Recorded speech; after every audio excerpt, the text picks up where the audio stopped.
Yeah, welcome back everyone into the Full Court Press. We promised you those UNCW highlights, but before we get there, Nate, this is a Seahawks team that has had its ups and downs the last few weeks, but coming off a huge win against rival college of Charleston.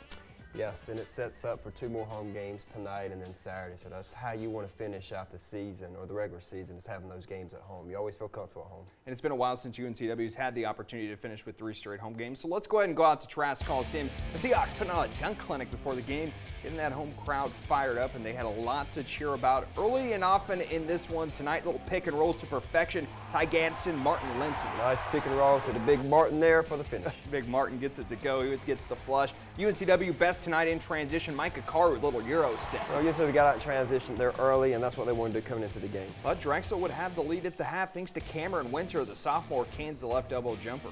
Well, and the Seahawks also came out here. I was at the game, and the Seahawks came out in the second half and came out to an 8-0, 10-0 run, and they called an early timeout, and Seahawks put the gas in the pedal. Yeah, after Drexel scored on back-to-back possessions, this guy took over. Shaquem Phillips hits the jumper there. Then this time, nice dish to the mask. And I don't think Shaquem even came out in the second half. Played a lot of minutes. Hey, he did not need to. He gets it done. You see the masked man once again. Jalen Sims gets this one to go, and the Seahawks big winners tonight, 76-65 the final score, and a great win for Rob Burke and UNCW. Nate, you've been talking about it a little bit. You were at the game at Trask. Biggest takeaway from this one you saw between these two teams here this evening?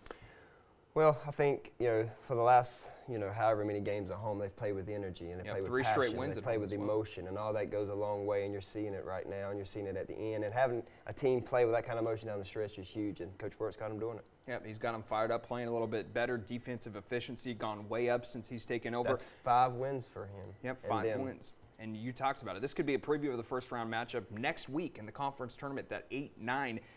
Would you say from what you saw tonight, the Seahawks have the upper hand if they were to play, a week, say, on Saturday next week up in D.C.? Yeah, I think just, being able to get out in transition, which I think UNCW did a very good job tonight. I don't think they're really Drexel was very good at guarding in transition, getting back in transition defense. So I think that would be a huge added bonus for UNCW. And then just making shots. Whoever makes shots, especially this time of the year, is going to win the games. And then I have to ask you this, and it kind of puts you on the spot a little bit. Do you think Rob Burke's done enough to this point, as so far, to have his name, thrown into the hat? We know he's got that there. Do you think he has a real shot to be named the next head coach? He's in that mix. You win 5 games like he has, 5 and 6. I think he's taking over a chance to be 6 and 6 Saturday night. Absolutely.